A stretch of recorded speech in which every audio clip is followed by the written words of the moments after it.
Okay, we started recording. Today is just an open forum, and I figure if you guys have questions, you can feel free to, excuse me, unmute yourself or send me questions in the chat. I have a few questions that we received beforehand that I can start off asking Joby Achen. But if at any point you guys want to follow up on a question or ask a new question, please feel free. This is very informal. So I guess just to start things off, Joby Achen, one of the questions I saw that seemed kind of fun to me is, what is your favorite thing about being CSI? Yeah. As Brian mentioned in the beginning, I'm not give all satisfactory answers to all of your questions, but simply you can also add on to my comments and the answers, and together we will have some kind of fruitful deliberations and try to learn from these discussions. Yeah, fortunately or unfortunately, I'm a CSI person. It's not my selection, but God's grace. I'm in a CSI. I'm born and brought up in a CSI church and a CSI family. But one thing is the context of CSI or the churches in the South India can be defined by two terms. One is plurality, and the second term is poverty. The first one, like plurality, relates to the presence of various religions, and the latter relates to the issue of injustice. Therefore, it also a place where injustice are also on the rise. There is an ample presence of historically discriminated communities that continue to face oppression in various and diverse forms. You all very well know that India's social system is basically premised on casteism. So based on casteism and financial structures, we have a lot of disparities in generally in India, but especially in South India. So CSI as a church growing and engaging in the ministerial realm in the South India with these two contexts. So I think that CSI as a united and uniting church has a significant presence in this context of plurality and poverty, and we have a definite mission to accomplish. If you go to a Roman Catholic church, you could find only a homogeneous community. If you go to an Orthodox church, you could find only a homogeneous community. For that purpose, for that reason, if you go to any of the Indian churches, you could find only one or two homogeneous communities. But if we generally, if you see and if you go to a CSI congregation or in the CSI sphere, CSI circle, as far as I know, there are 13 different communities within our diocese. 13 different communities within our diocese. So when we talk about the Pentecostal experience that we could find in Acts chapter 1 to 4, we always talk about the formation of a borderless community or a borderless group. And by seeing that people, a borderless community, a casteless group, the outsiders addressed that people as Christians. So it is our responsibility to transcend all these barriers and to form Christ communities. That is the motto, that is the ministerial aim of CSI Church now. So we are always building Christ communities. So among these 13 communities, people are attending CSI worship in Madhya Diocese itself, shows that we are a borderless group. And if you go to Tamil Nadu, if you go to Andhra, or if you go to Telangana, if you go to Karnataka, you could see several other communities. Every Sunday, CSI Church is having worship service in more than 10 languages.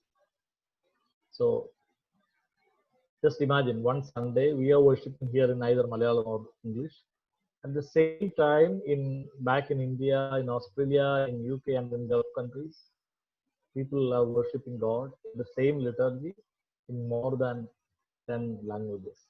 That is the plurality of CSI. And again, the context of poverty.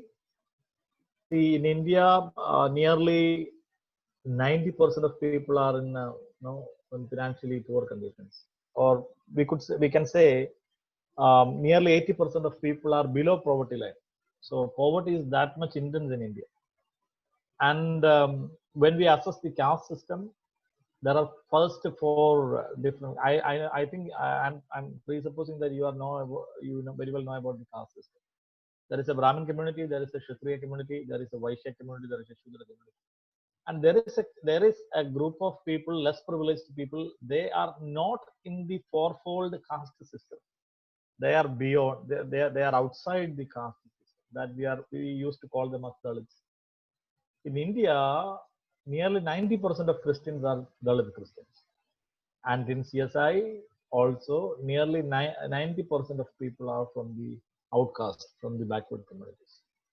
And in our church, our ministry is also aim at eradicating the poverty and uplifting people and to provide them a better social atmosphere to our better lifestyle to have. So, in the context of plurality and poverty, CSI is a model for all other churches. All other churches are homogeneous group, and then people are not from Dalit background. For us, most people are from the poor background, and we have the more diverse ethnic proportion in our church.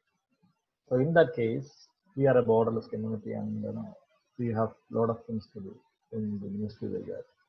So, I think that's a positive aspects with respect to my church. Achen, one question I have listening to you answer, I mean, that is a very beautiful thing about our church, but in the immigrant experience in North America, it seems like most of the people who are here come from the Mother Kerala diocese specifically, and most of the people from the Mother Kerala diocese, I don't know if it's accurate to say this, but they at least have the self-conception that we are from the St. Thomas tradition equally with, our Marthoma friends or our Orthodox friends or whatever. So do you understand why that's the case? Why is it historically that it's this group of people that came to North America? Because it seems like the churches here are more homogenous than they are in India. Absolutely. Yeah. Shall we connect that question also? There is another question with St. Thomas tradition. Yeah. And we can What's the relationship between the CSI tradition and the St. Thomas tradition? Yeah. See, when we analyze the St. Thomas tradition, we always refer our people as Syrian people, Syrian Christians. Actually, the term Syrian is nothing to do with the ethnicity. It's something to do with the Syrian tradition, like means the people who worship God in the Syriac languages, Syriac language, not languages, language. So we have a strong tradition of Saint Thomas, and the Christians in Kerala, commonly known as Saint Thomas Christians or Syrian Christians, or sometimes we call ourselves as Nasrani. Nasrani is an Arabic term which represents Christians. So we used to call us as Malangara Nasrani or Kerala Nasrani or sometimes Malabar Nasrani. So we have a strong claim that in AD 52, Saint Thomas came to India, and he established some churches over there. Like he converted people mainly from 5 different families. So if you ask any of your post and church members or the Marthamate or the Orthodox, they refer back to any of these 5 families. The usual family is Pagalomatam. I also have the same tradition. And the Pagalomatam family has 124 branches now, and you cannot even imagine one.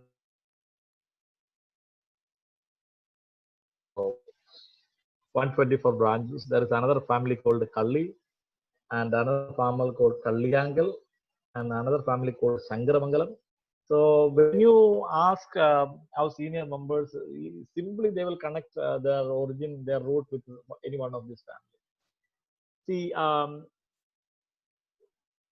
when we speak academically, there is no clear evidence to prove the advent of Saint Thomas in Kerala.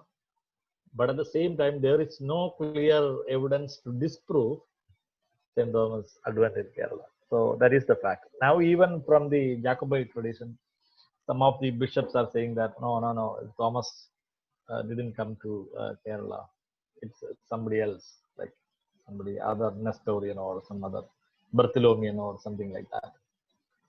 See, the basic idea is he came to Kerala, and the evidence goes like this, because from the first century onwards, the Jewish traders, they used to visit Kerala and have trade of these like pepper, ginger, that sort of thing. So, because of that trade, there was a strong Jewish presence in Kerala from the first century onwards. So there will be a chance that the Saint Thomas came to Kerala in search of the Jewish people over there, because the perception of Saint Thomas, Thomas the Apostle, was to go and preach gospel to all his colleagues or his own people, like the Jewish. So there is a chance that Thomas came to Kerala in 52. Anyway, that is true or not.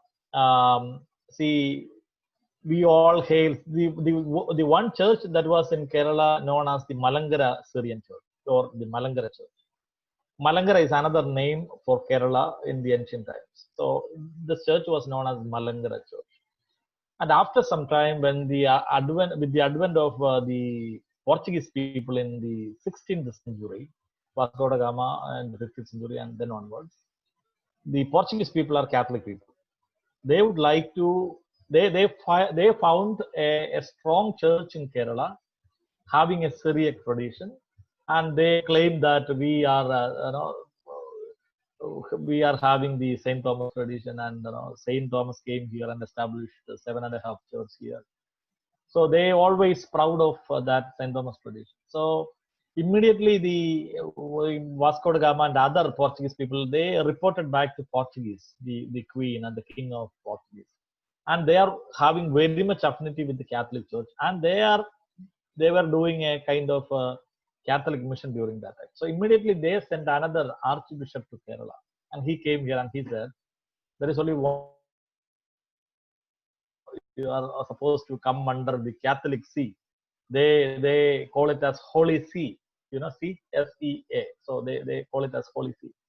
They said there's only one church. That is that church is having all authority, and they called a synod in Diamber, and they informed all the church, all the priests, and all the other church leaders, and all other believers that there is only one church, and you have to come under this church.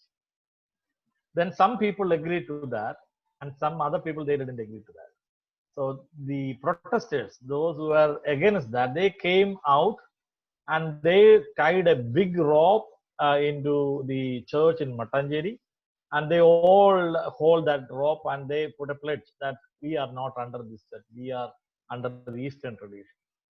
So the churches established by the Portuguese group is known as the Roman Catholic Church. The people, those who accepted the argument of the Archbishop of Portuguese, his name is Meneses.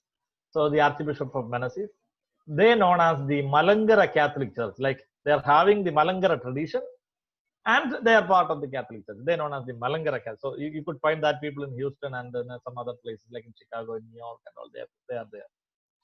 Then the people who oppose this idea, they simply remained as the Malangara Jacobite Church, the Jacobite or the Orthodox Church, the Syrian Church. Then in the 18th century, the missionaries came, the Christian missionaries came to, the English missionaries came to Kerala. And they came to Kerala because there was one East India Company official. His name is Claudius Buchanan.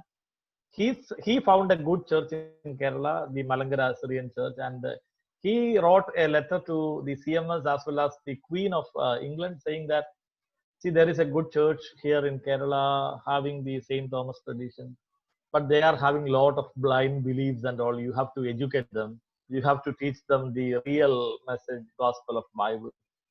So I need assistance for that. So immediately they sent a person called Thomas Norton, and he reached in Cochin in 1816.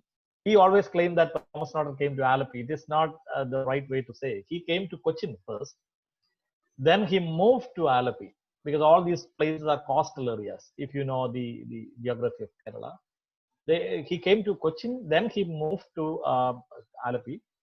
Then in 17, Benjamin Bailey came to Cochin, then he came to Kottayam. So they came to assist the Malangara church in Kerala. So initially, the first 30, 40 years, they were together. But in some point, at some point, they realized that they cannot revive the Malangara church.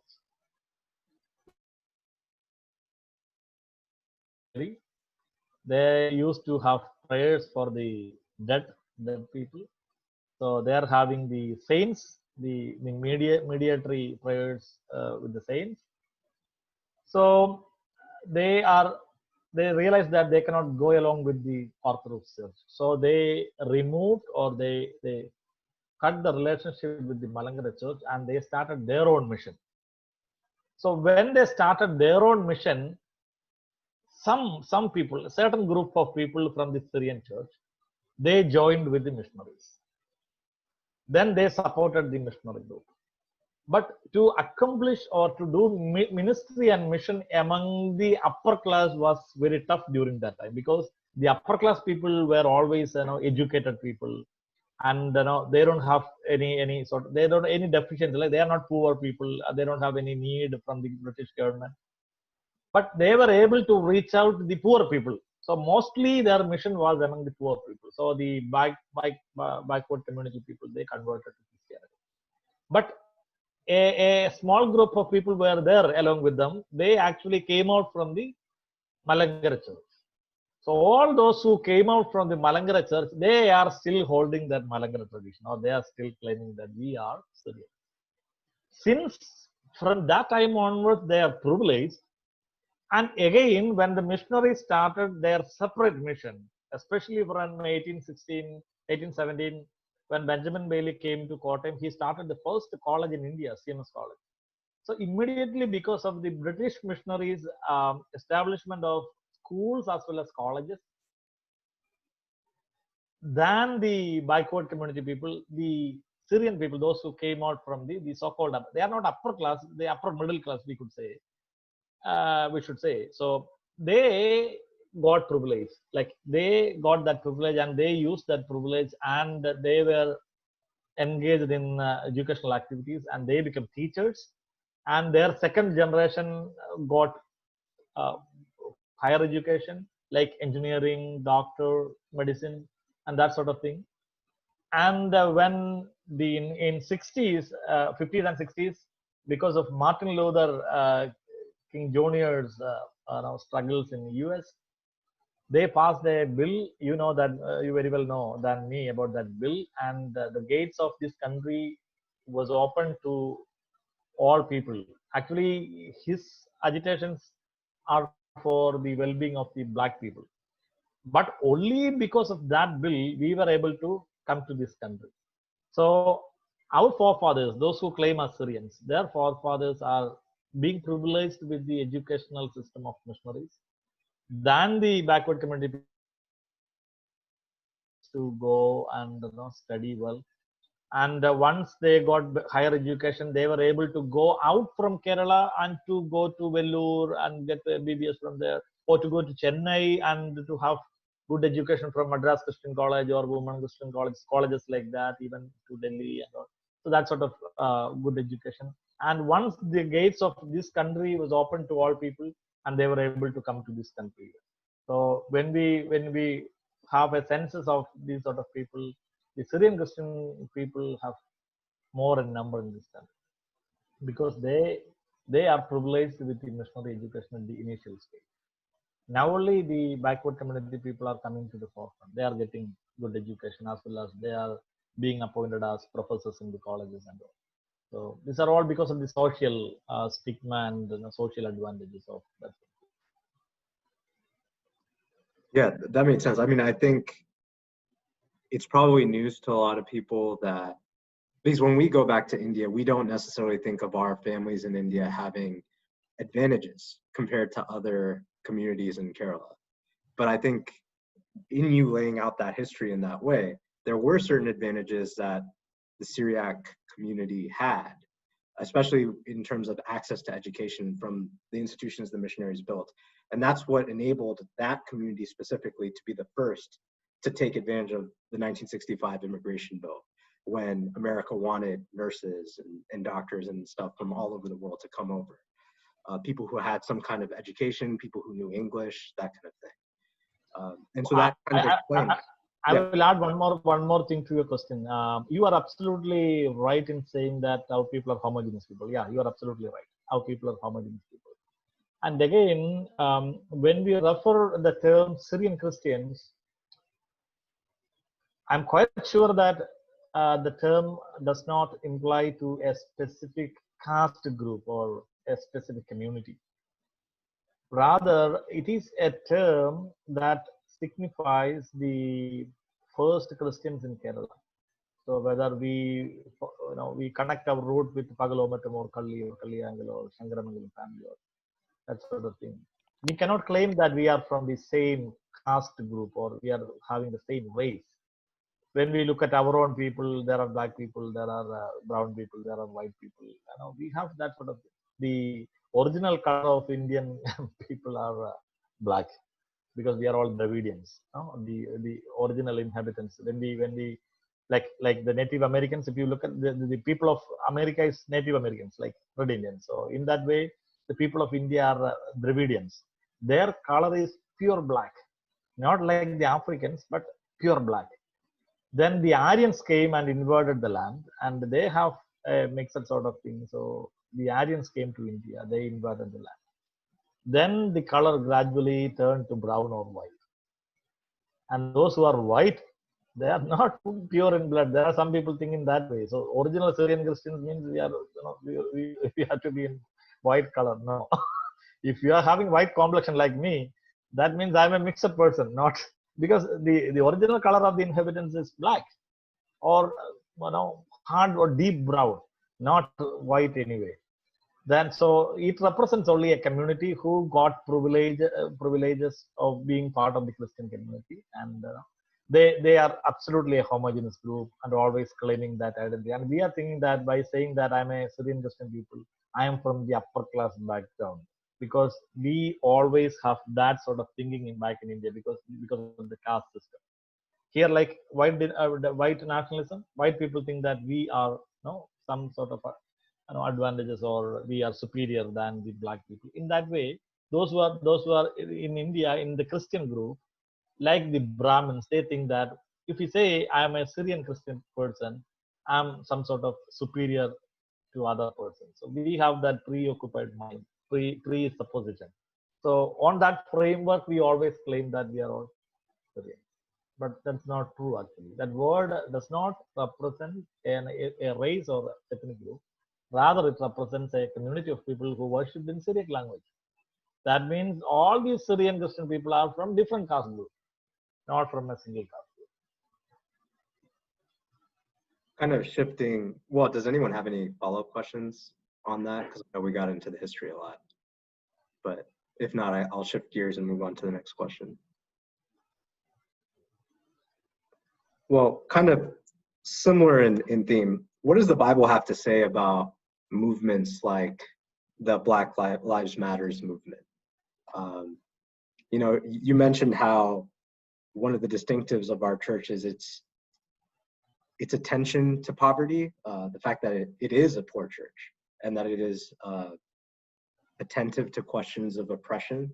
But what does Scripture itself have to say about those kinds of questions and about these kinds of movements like the Black Lives Matters movement in America?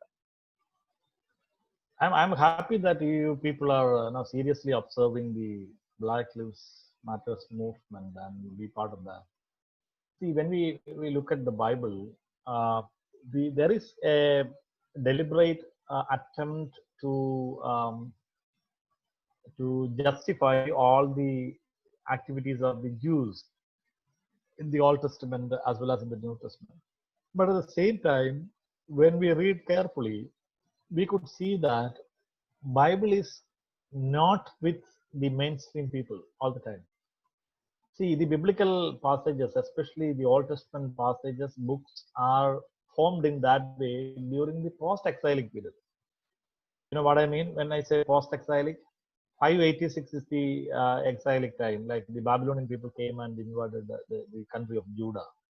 When we read the book of Daniel, you could see that. So 586, Nebuchadnezzar, the king of Babylon, he came to Judea and invaded the land and captured all the youngsters and all. So during that onwards, the Hebrew people they were actually taken away as exilic people, and during that exile, the biblical books were formed in the present in the format. See, when we read that, the Mosaic law always affirm that in the Hebrew family, the elder one is the sole authoritative person of the property, the father's ancestral property, and all. So we have that tradition. Who is the elder one? He is supposed to get all the privileges from the father. See that we could see in when we read the Isaac's story, the Jacob and Esau's story. Isaac asked his elder son to go and bring some food for him so that he can bless him and provide all the ancestral property to him. See, but from the book of Genesis onwards, we could see that the involvement of God is always against the normativity, the so-called normativity proposed by the Hebrew social system. You just imagine just see the first story. Cain is supposed to get all the privileges, but in a dramatic way, Cain actually stood against Abel and killed him. Then immediately the another son came, and he is the right heir. So when we come to uh, the story of Noah, also the same. Not the elder one, the second one is getting the privilege, or the third one getting the privilege. The elder one is doing some sort of mistakes, and see, as per the normal rule of the Hebrew system, Hebrew culture, the elder one should go. That is the normativity. We always saw the normal, the usual practice.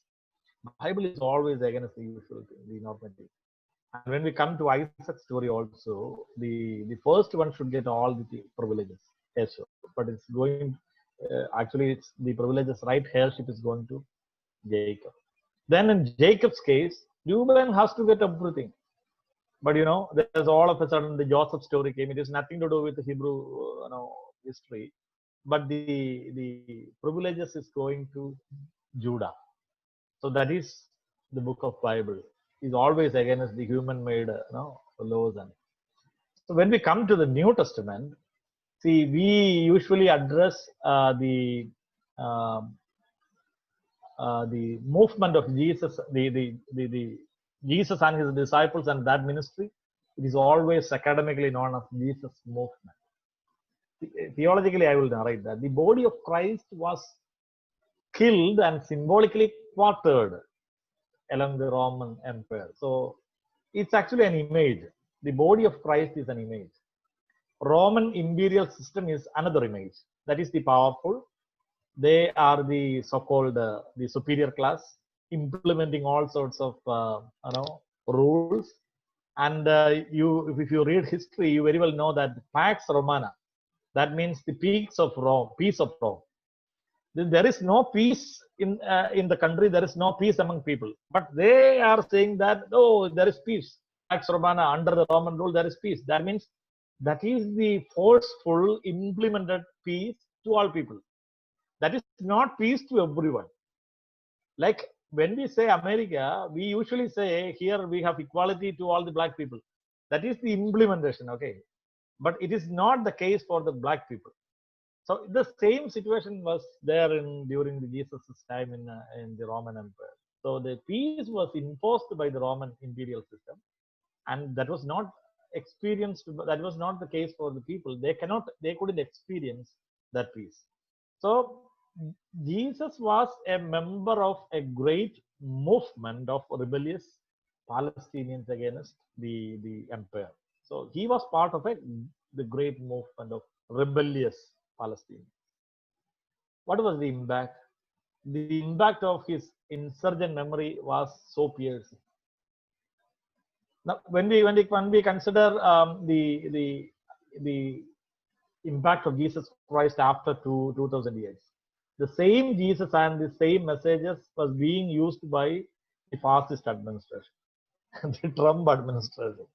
You just imagine, you just go through the history. Mussolini, Hitler, Franco, all these people are claiming that we are followers of Christ, okay?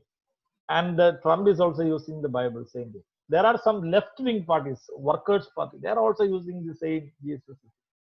But when we seriously assess the first century situation, Jesus was leading a rebellious movement for the poor people. He was always surrounded by a group of people. John the Baptist or the other the gospel narratives, they put it in a different way. They call them as crowd. They call them as crowd. Jesus was always accompanied by a crowd.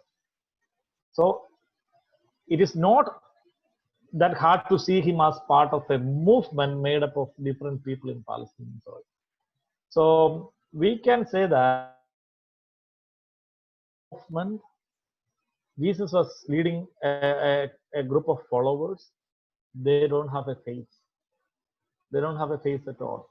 They don't have a name. They don't have a significant place in the social system of that time. When we look at the official lenses of Roman Empire, they were nothing. They were nothing. So Jesus was leading such a movement. So when the power structure is moving against the people, the normal people, the people without a faith, then Jesus showed us a way to lead that people and be part of that people and to become voice of that voiceless people. See, when we read carefully the gospel portions, we could see several sort of people. I will tell you, Pharisees. We could see a kind of religious group. Sadducees. They are also a kind of religious group. Then the Samaritans. They are untouchable for the Jewish people. That's a different story actually. They are nothing. Then Herodians. That's a political group following the King Herod. And there are Essenes, a kind of rebellious people. There was a member of that Essene community was part of Christ's disciple. Then the Zealot. You could see a disciple, Simon the Zealot. It was a rebellious group. Zealot and Essenes were a rebellious group. So there are these sort of people. But there is another community called Haaretz. That's the Hebrew word. Means people. Haaretz means, means the definite article da. Aretz means earth. That means people of the land. That represents the common man or the common people. More in number but less significant. So Bible always talks about God is with the poor, or God is with the less privileged. God is with the outcast. When we come to the New Testament, Jesus was leading a movement of that sort of people. So when we analyze the history of theologies, in 70s and 80s, the Latin American countries, they experienced a severe famine and severe poverty. Then they identified a God of the poor. That God is known as Jesus Christ. And when we go to Korea, South Korea, the common people is known as Minjung. So they, in their suffering, they identified a God is always be with the common people. So they developed a theology called Minjung theology. Then it comes to the when it comes to the U.S., the less privileged community was the black people. So James Cone developed a theology based on the liberation perspective, and they found a God who is always with the black people. And sometimes they vehemently portrayed Jesus Christ as the black Jesus. They portrayed Jesus was not a white person like the Western representation of Christ, a white person. When you see the films, when you see the pictorial narratives of Christ, Jesus was represented as a Western person, represented as a white American or a white British. But the color of the Oriental persons, the Palestinian Jew, was not like that. So the black people started drawing black Jesus. Same thing happened with the feminist theology, and same thing happened with the Dalit theology. Dalit, that term itself developed from the Hebrew word. Dal means crushed. In Hebrew, dal means crushed, less privileged. So the Black Lives Matters movement has a significant place in the Christian world. Nothing wrong with that, because our God is always with the outcast, less privileged. Jesus led such a movement. If Jesus is living in America now, he would have at the forefront of this movement. We don't have any right to compartmentalize based on color or race or anything else. That is the sole message of Bible. The Old Testament is only talking about the Hebrew people, and when it comes to the New Testament, Jesus came to his own people, but they rejected him. Then he started another ministry, and in the Great Commission, he proclaimed he demanded his disciples to go to the end of the world, go till the end of the world, not to meet the Jewish people, but to spread the gospel among other people. So, in the biblical narrative, it is addressed as Gentiles, but that is not a good term to address other people, Gentiles. When we read the 13th chapter onwards in the book of Acts, we could see the gospel, which was confined in the first 12 chapters in the book of Acts, are going out from that compartment and spreading everywhere, like in Paul's 3 journeys. All 3 journeys he started from Antioch, and the first journey he moved to Galatia and some other Cyprus and all. Then the second journey he went to Western countries like Greece or some other places, Spain or something like Italy. In Bible, that terms are there. In Malayalam, it is Italia. Our people cannot realize which country is that. That is Italy, I think. And in the last journey, he moved up to Ephesus, and that was the longest time he spent there. The longest time Paul spent in a particular place is Ephesus. So because of that, the church in Ephesus is portrayed as the most beloved church for Paul. The gospel moved out of that compartment and reached everywhere. So Jesus was in the forefront to eradicate all these sort of compartments. So this movement is a very strong movement, and we need to support. But the conservatives, those who are holding Bible and talking about Jesus Christ, they are doing all this nonsense. That is the irony in this context. Who are the important theologians? I have a question like this, but kind of in connection to what you just said, Achen. Who are the important theologians that we should be reading to read the Bible in this way? Or who are your favorite theologians? That's one question. And then who are the theologians who should influence us as members of the CSI in North America as we're considering all these questions?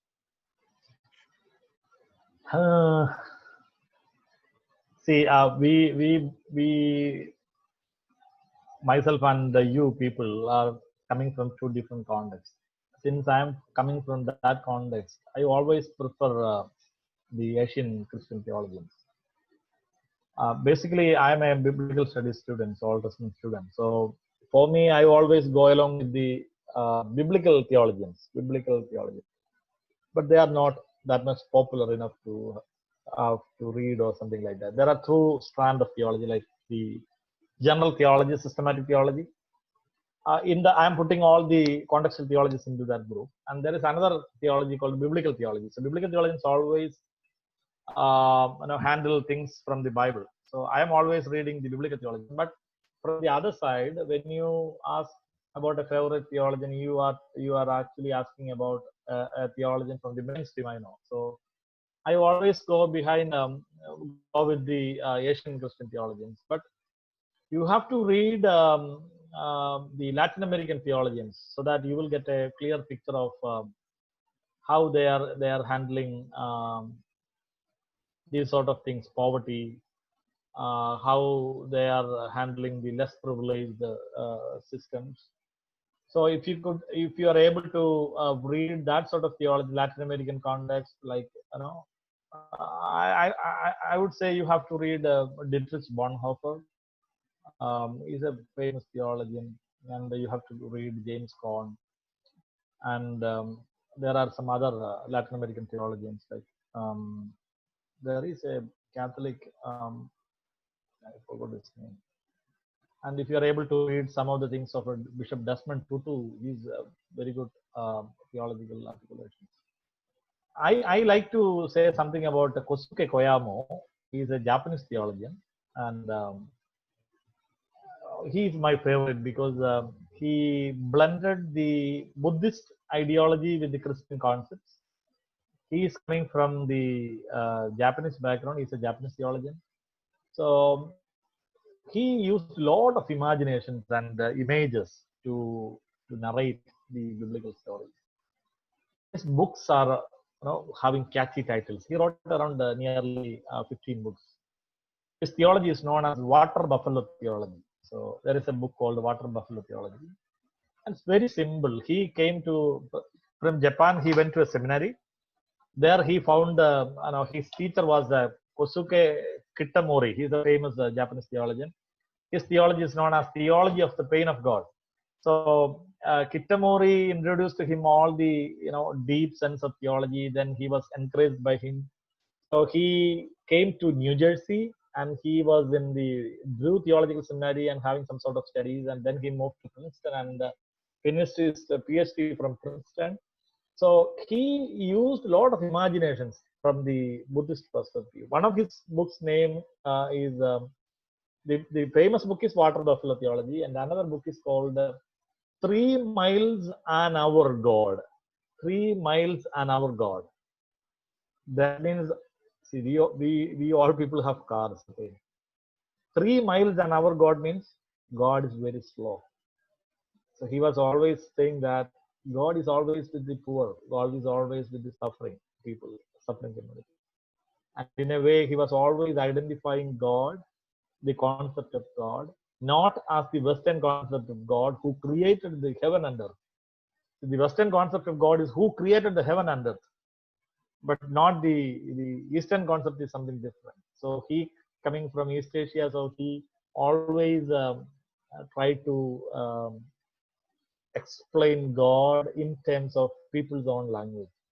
So he put in that way. Then there is another book called Cross Without Handle. See, just imagine a substance with a handle, our suitcase or our bag, laptop bag.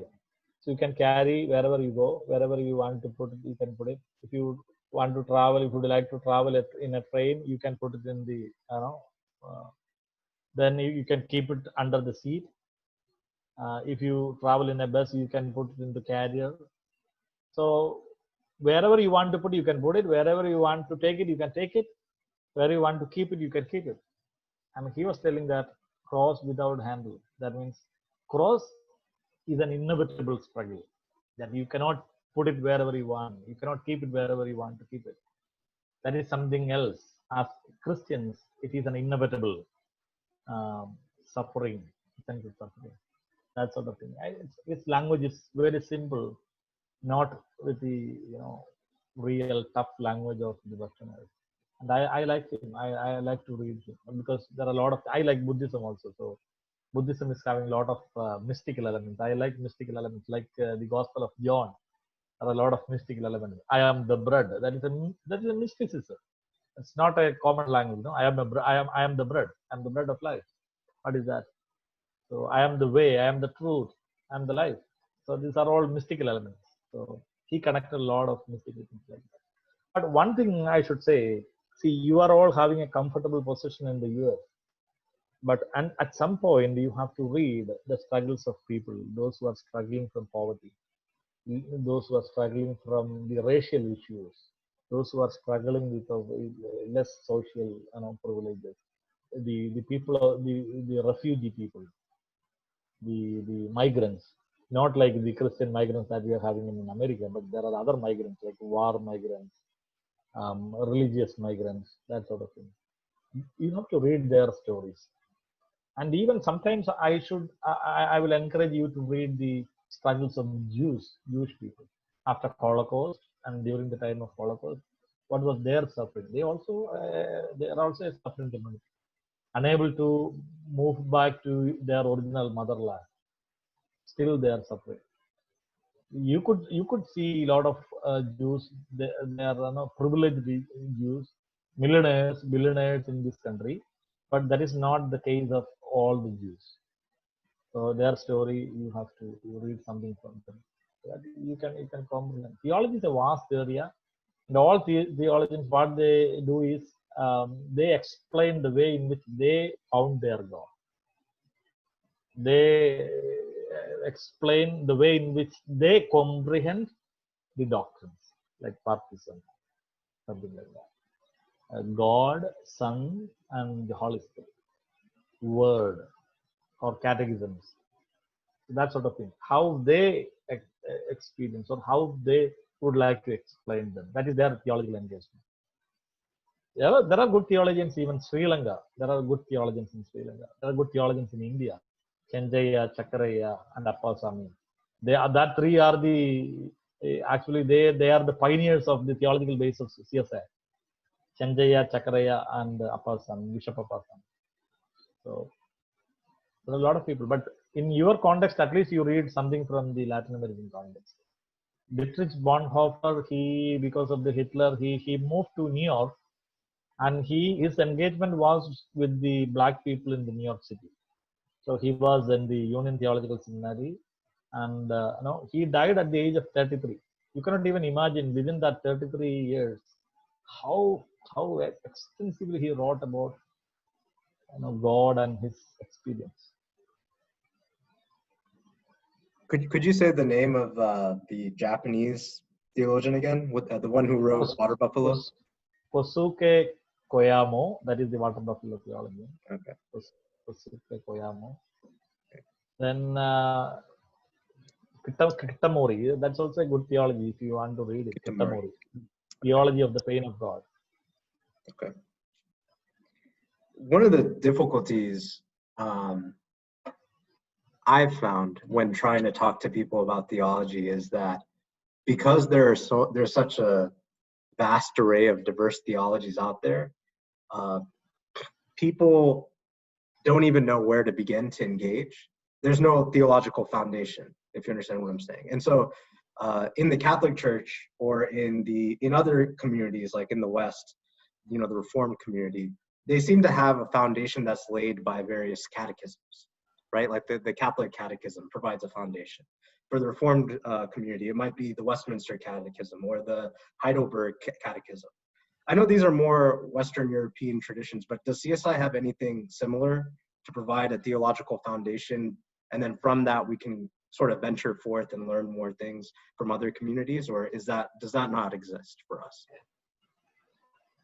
See, interestingly, one of my friends who is doing a PhD in Princeton now is a Marthoma priest. And one day he asked me, Achen, what is your Christology? Is post-Chalcedonian or Chalcedonian Christology? Like that he is asking. Then immediately I was surprised, Chalcedonian or... Then I shared this in our clergy meeting. So nobody knows the Chalcedonian Christology and the post-Chalcedonian Christology. This is the unfortunate thing that we have. See, the Catholic Church, they have their own catechism, and the Reformed Church, there are few churches they seriously thought about this. And now, when you refer Heidelberg Catechism, that was formed by the Reformed Church in Germany, and the Westminster Catechism in the Church of Scotland and Church of England, they joined together and they had an assembly and they formed the Westminster Catechism for their own purpose. But unfortunately, we don't have a catechism document for that purpose, for that reason. And we have, during the time of formation of CSI, we found the basic principle on, laid our foundation on the Lambeth Quadrilateral. You know, very well know the Lambeth Quadrilateral. The Lambeth Conference is a historical bishops' conference happening every 10 years in Lambeth. During that meeting, the bishops, the Anglican bishops as well as bishops having communion with the Anglican Church worldwide, they gather together in Lambeth. There will be a gathering of 500 to 1,000 bishops in Lambeth. I think 500 bishops. And that's a huge gathering of bishops every 10 years. Actually, it was supposed to happen in 2020. They canceled because of the pandemic. I think probably they are going to make it on next year. So they formed a quadrilateral, 4 principles for church unity. I forgot the Lambeth Quadrilateral's year, but they are actually having 4 principles. One is, for the necessary and sufficient thing for salvation, everything is contained in the Bible, having both Old Testament and New Testament. That means put our faith in the Bible, which include the Old Testament and New Testament, like the 66 books, not the Orthodox Bible having more than 90 books, or Catholic having more books, but the Old Testament and New Testament. And 2 sacraments, like baptism and Holy Communion, which is instituted by Jesus Christ himself. So 2 sacraments. This is the second thing. Third thing is, there are only 2 but 3 creeds: Apostles' Creed and Nicene Creed. And we also affirm the Athanasian Creed, but we won't use frequently in the church. So our faith in 2 creeds. And fourth is the interesting one. That means acceptance of historical episcopacy. So these are the 4 principles, 4 quadrilateral, 4 things in 4 axioms in the quadrilateral. So when we started our discussion, we found our base on this Lambeth Quadrilateral. See, if you refer in Wikipedia about the CSI history, it talks about after a 30-year-long discussion, we formed the CSI church. It's not correct actually. We started our negotiation in 1890 itself. Then in 1910, we had the historical World Missionary Conference in Edinburgh. Then after that Edinburgh Conference, World Missionary Conference, there were several participants from Kerala, from India, from America, from all over the country. Then there they decided to encourage regional missionary conferences. Like the Edinburgh Conference was a world level missionary conference, and in that line, the participants are supposed to organize regional level conferences in different countries. Then India, the people started negotiation for regional conferences as well as church unity. Then we had 3 meetings, in 1910, and then 1909, then 1916, and then 1942. Like that, we started meeting, and the CSI Church was formed. But when we talk about the Christology, like the serious theological principles like Christology and other things, we don't have a catechism as such, a written document as such. But quite recently, CSI Synod produced a book for confirmation. And that book, they are talking about the basic principles of the faith of church and the theological basis of church. If you want to know about something like that, I will tell some of the things. See, we have the Trinitarian aspect. The church is having our traditions with the Trinitarian heritage, and all the constituent denominations have the same Trinitarian faith. And we accept the Chalcedonian Christological definition. I think the Chalcedonian Christology. The Council of Chalcedonian was summoned in 451 to consider the Christological question in the light of the one nature picture of Christ proposed by Eutychus, which was prevailed at the Robber Synod of Ephesus in 449. Actually, in 449, there was a synod, and in that synod, a theologian called Eutychus, he proposed the one nature theory of Christ. That means Christ is divine, not human. That is the argument. So before that, there was some other heresies, Apollonian heresies, and some other Arian heresies. There was some other heresies. There are some people argued that Christ is either fully divine or Christ is fully human. He cannot be both. There are some people said he is both human and both divine. So the one nature theory came into being, and they suggested that Christ is one, divine. So these sort of thing. There are some people argued he is completely human, not divine. So there was a lot of arguments. So there was a synod in 449, and the 449 synod, they claimed that Christ is having only one nature. Then the church addressed this synod as a robber synod. Then they had another synod in 451 that is called the Chalcedonian synod. They had a meeting at the Chalcedon, and they made a decision on the Christology, the nature of Christ, and that is known as the Chalcedonian document. So we affirm the Chalcedonian Christology. So the Chalcedonian Council proposed their arguments against all these sort of robber synod and all the other arguments. And when we talk about that, in the Apostles' Creed as well as in the Nicene Creed, we affirm this Christology. Both creeds are included in the church liturgy for the profession of faith. And our church practices infant baptism. And if you want to do adult baptism, you are feel free to do it. But we always follow and practice infant baptism. Adult baptism and believer's baptism is permissible. And if you want to do it, you can do it.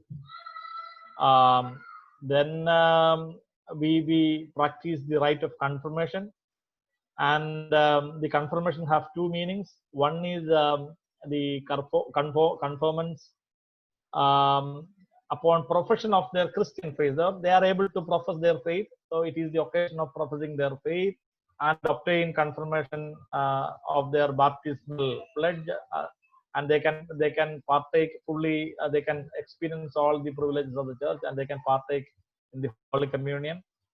And it also represents the coming of age ceremony. So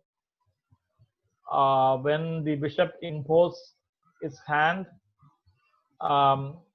we are actually saying that we are waiting for the end of the age. That is also there in the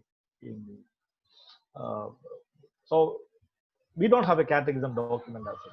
Only things that we have is actually this is an eye-opening question for me. I think when I go back to CSI to India, I have to inform my church to form a document. I will refer your name during that time. I think we need a document, and at least one of the synod session, we have to pass a document like this, because any reformed church, it is our duty to have a well-written document for that purpose. And when the CSI was formed, each constituent churches have the freedom to practice their own tradition. In that case, we are following the Westminster Catechism, because we are having the Anglican tradition, the Madhya Diocese. So probably we always holding that tradition by virtue of that privilege. But CSI is not having that sort of a document. Is it like, by that logic, would it be possible for the council to promulgate a catechism for North America if every diocese is able to do its own tradition? Or is that maybe complicated? It's a complicated subject. I'm not in a position to give an answer now. I have to discuss that with some other people. I will come back to you with an answer, because I will discuss this with some of the theologians of our church. I don't know whether it is possible to do that. In your answer to that question, you had referred to the Lambeth Conference, which is an Anglican conference of bishops from all around the world who are part of the Anglican Communion. And CSI is a part of the Anglican Communion. But it's interesting because now that I'm more aware of church history and I meet Episcopalians, I meet Anglicans, I see so much similarities between our forms of worship with those churches. And yet, growing up, I never had a self-conception that CSI is an Anglican church. So does CSI have that self-understanding or no, not really? Or is the answer to that question complicated because of colonialism? You have to be a little more open to receive the answer. Like, see, when we refer the colonial history, the Hindutva people and the other secular historians always say that the Christianity was in hand in glove with the missionaries. Sorry, East India Company was hand in glove with the missionaries. But it is not the fact. Historically, when we analyze the in India, so that was the East India Company. They started the trade agreement with the India in the beginning. Then later on, British came into the scene and become the rulers of India. So missionaries, they came to India was William Carey and two other missionaries. They are known as the Sarambur trio. They came to Calcutta. Then the East India Company, they didn't allow them to enter into the East India. Then they went to another place called Sarambur. Now the Sarambur University is providing degree certificate for all the theological students in India. Then during that time, the Sarambur area was under the French rule. So the British missionaries came to Kolkata, though they are Britishers, the East India Company. Then they conduct parliament, and there was a parliament from the CMS in the assembly, and that permits the missionary entrance into the territories. They entered into the land, and they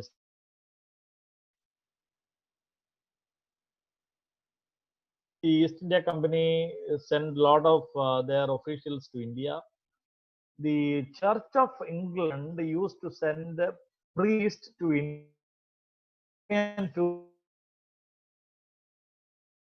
If you go to South India, or Tarangambadi in Malayalam, the first missionary was, he came to in some 17 or something like that, 18th century, 17, 16 or something like that. But you could find why English people, and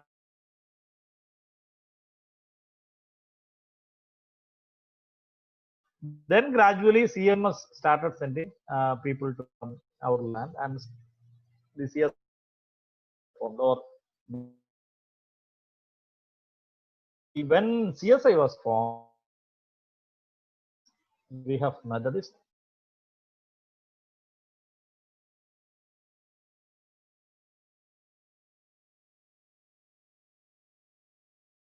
membership in world level Anglican community. Since we have Methodist people,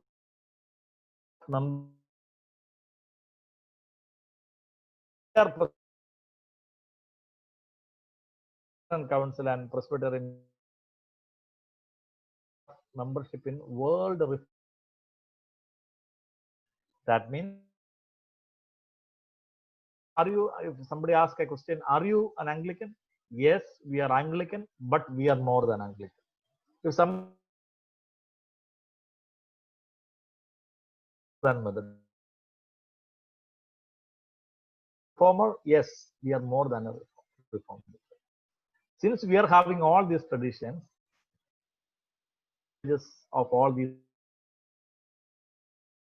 So that is our claim actually. So we cannot confine our tradition with Anglicanism. Yes, we have Anglican tradition, but we are more than Anglicans because we have Methodist, we have.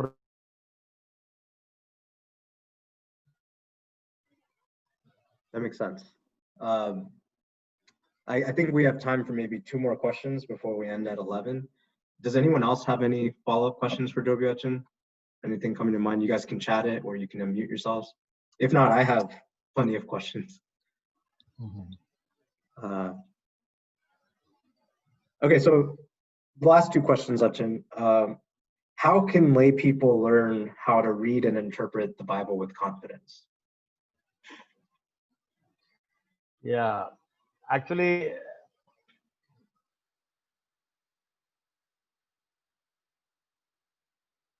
for me, it's easy to answer, but I don't know how to answer for this. See, different the Bible.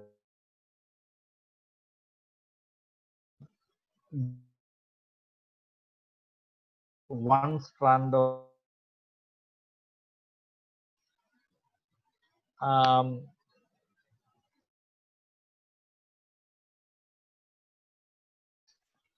but at the same time, simply reading the Bible and without knowing the context, the socio-political context of the Bible, that won't help us to comprehend the real meaning of the biblical text.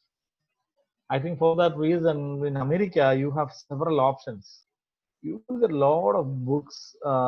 Even you can buy used books. No need to spend a lot of money for that. To get some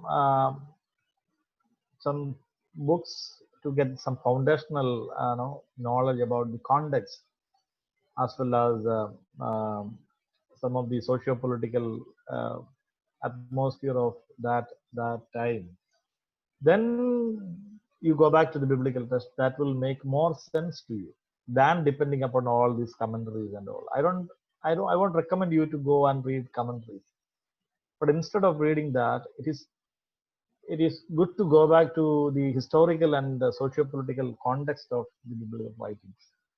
And if you youngsters are interested in learning the original language, I will encourage you to do so. I'll give you one example. The first verse of the Bible is in the beginning, God created. What is it in English? The heavens and the earth. Heavens and the earth. It's correct, no? Heavens and the earth. That is the translation. See, in Malayalam, if you read, Adil Devam Agasavam Bhumim Srishtichu. Agasa means sky. Bhumi means earth. But in the English translation, it is heavens. It is not Agasham, not sky. Okay. So that itself is having a problem there. But again, if you read the original text, Hebrew text, Bereshit, Bara Elohim, Et Hashamayim Vayet Hayares. Bereshit means, it's actually, it talks about beginning, but again, it's not in the beginning. Rather, it is in the beginning when God started creating heavens and the earth. That is the exact translation. But the English translation is in the beginning God created heavens and the earth. But the word Bereshit convey a different meaning. It represents the beginning of a certain action. That means it is not years back at a point of time. Rather, when God started doing an action, that beginning, that initial stage. See, today we started this program at 10:30 Eastern time here. So I can say something connected with today's class with Bereshit. That means today, before when we started taking this session. So Bereshit conveys that meaning. That means when God started creating heavens and the earth. That is the exact translation. So when we read, it conveys a different meaning. So for the lay people, everyone cannot go back and read the original text. But again, to read the context, at least, some of the things if you can read, then you will get more insights. Even that sort of Bible study, we won't get it in the church. and we won't get it in some other public groups. Even academic Bible studies are nobody promoting academic Bible study. Even last during the first part of the lockdown, I took the book of Daniel with all these stories and all the context and all. In the beginning, there were 40, 45 people. When I finished that course, there was only 30 people, 15 people left. You know why? People always need these sort of emotional messages, and God will heal, God will comfort, God will bless. People need that sort of comforting or blessing messages, and that won't help us. So what I am suggesting is you can take some Bibles with some sort of historical background along with the biblical text. You can read that sort of Bible and apply your own thinking ability to that context, so that you will get something. See, Jesus' story, without reading the Roman imperial culture, you cannot comprehend anything. Without reading the Roman imperial structure, you cannot perceive the gospel. See, I told you regarding the Pax Romana. See, before leaving from this earth, Jesus told his disciples, I'm giving my peace to you. See, that statement is not talking about peace at all. When Jesus saying, I am giving my peace to you, means it is an argument, a resistive argument against the Roman imperial force. It is a kind of the image of resistance against the Roman imperial Pax Romana. Without understanding the Pax Romana context, we cannot comprehend the meaning of Jesus's peace be with you. We are thinking that peace be with you means like in the closing of every worship service, the Achen is giving absolution. No, that is a useless business. Actually, Jesus was talking about Jesus was using a resistive language of resistance against over and against the Roman imperial system. So I think you have to encourage that sort of. There are some serious biblical studies Bibles, like you can read the New Interpreter's Bible series. It's a big book. Its color is black and green. You will get a 12 volume of the entire Bible, or you will get a 15 volume of the entire Bible. You can buy that. That actually they are actually talking about the context. There is another series called Interpretation series. That is also very good for studies. This is the interpretation series. See, this is the writing, like interpretation. So this is the volume. This is the book of Hebrews. There are a series of Bible like this. And Word Biblical Commentary, there are 56 volumes. It's actually fully talking about the Bible and its context. And you will get the soft copy of all these things in the computer. And you can just go through that and see, Bible is the word of life. And we always running behind the secular knowledge. And after some time that will perish. And that won't be in our mind. Are you remembering all the things that you studied in the school and colleges? No, that will always go. But this is the living word, and we are giving least time for reading the Bible and comprehending the meaning of that book. Actually, we have to give more time to read Bible, and we have to seriously engage in the Bible reading as well as comprehending the meaning of that. Okay, last question. What do you think should be the mission of the CSI congregations in North America? I will give a small article from my part, and actually I talked a little bit about that when I wrote that article in the council souvenir. See, because of Western Christianity, this religion came to India, and we got education, and we came to this land. Now it is our responsibility to spread the gospel in the West, because in the US as well as in the UK, Christian churches are, the number of believers as well as the churches are coming down. Even though you referred our people as homogeneous people, the second generation people like you are living in a multi cultural context, or the community you are dealing with is a plural or diverse community. So it is your responsibility to transcend that barriers and to make them one. Even our churches are homogeneous churches, I know. But again, after this generation, when it comes to your tenure or your leadership, when our youngsters come, no, how taken or that transition happened, the leadership transition happened. See, I encourage you to invite all the community people to your church. Now we cannot do that. You know why? Because our worship service, so now nobody can come and be part of this church. But once the second generation and third generation are seriously involving in the church affairs, you can invite everyone to your church. I still have a black lady in my church. We used to provide food for her and try to keep on pray for her. I have a Gujarati family in my church, and gradually it should increase. What I'm saying is, don't go away from your church. And there is a time, during that time, you have to come and take up the charge of this congregation.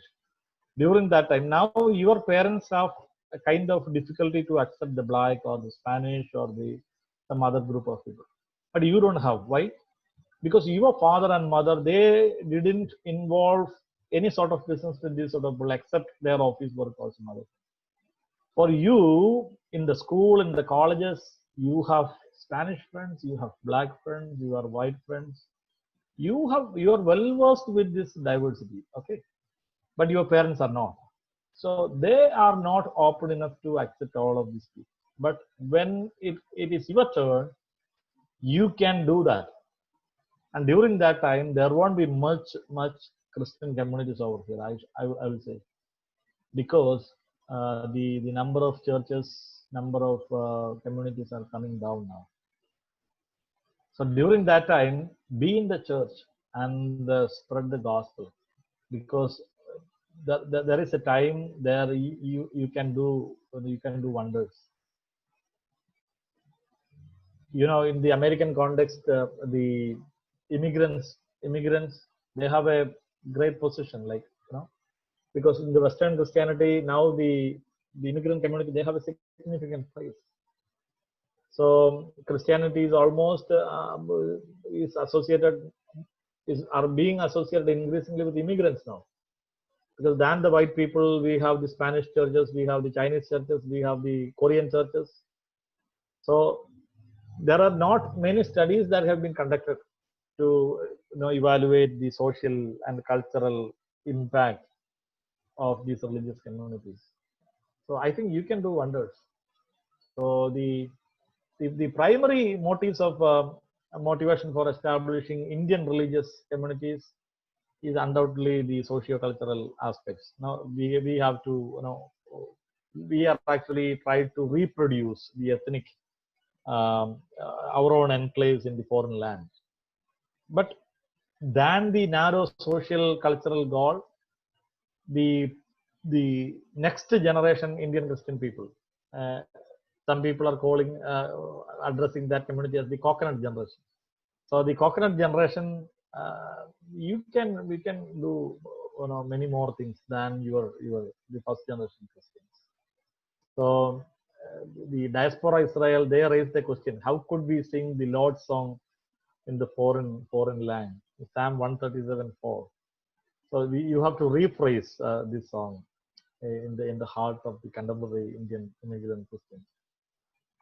Here you are seeing possibilities than impossibilities. The diaspora Jewish people, they had only impossibilities before them, and they said, "How can we sing the Lord Alpha song in the foreign land?" But you people are seeing possibilities than impossibilities. That means there are a lot of things that we can do with the churches over here. And what I'm saying is, after 20 years, um, our churches should open to other communities, and it's critically important. So we have to define our church in terms of not in terms of ethnic identity, rather it should be a multicultural. See, nothing is Indian in our church name. See, only thing is CSI. There is nothing to provide a stigma to these people, saying that this purely Indian church. No. So it is there is an openness in the name itself, title itself. It is not confined with Indians. It is not confined with Malus. I think in the future we can do that. If we can produce some theologians and priests from our own group. What is the problem for you to accept a black person? Even after 1 year of study, I can accept. Already we have a fellowship here in New Jersey. You won't believe. There is one Spanish church worshiping in my church. They came 6 months back. The pastor and myself are very close friends. I invited him for our personal dedication. And monthly once we usually gather together and have a coffee. And there is another Nigerian pastor. He's a private pastor. And we three usually gather together and have one lunch every month until the lockdown. We always share our thoughts. Even I can do that. That means for you people, you don't have any problem at all. So try to keep our values, but at the same time, open our church for others. That is our mission. Don't confine the church property and church building for our own sake. You can open. I think in Austin you have more people, no, than Malus. Yeah, we we had a lot of North Indian people, especially people from a Hindu background. Yeah.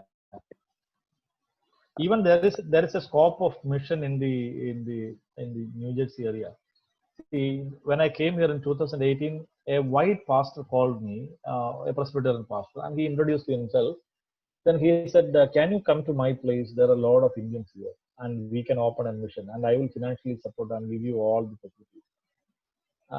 Then I asked, Indians means from which states? Then he was asking me, what kind of difference you have when you talk about the states?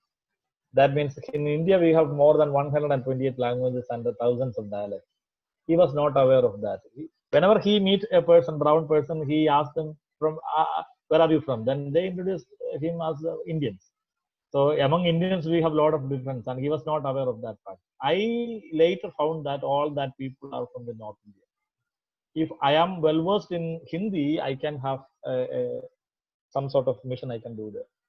And you people can do that sort of mission among the second generation of that community. Actually, here in a place called Bridgewater, they are having a big temple. There are 10,000s of people gathered together for one celebration and festival. So you can open up some missions. For that purpose, cross is not without a handle.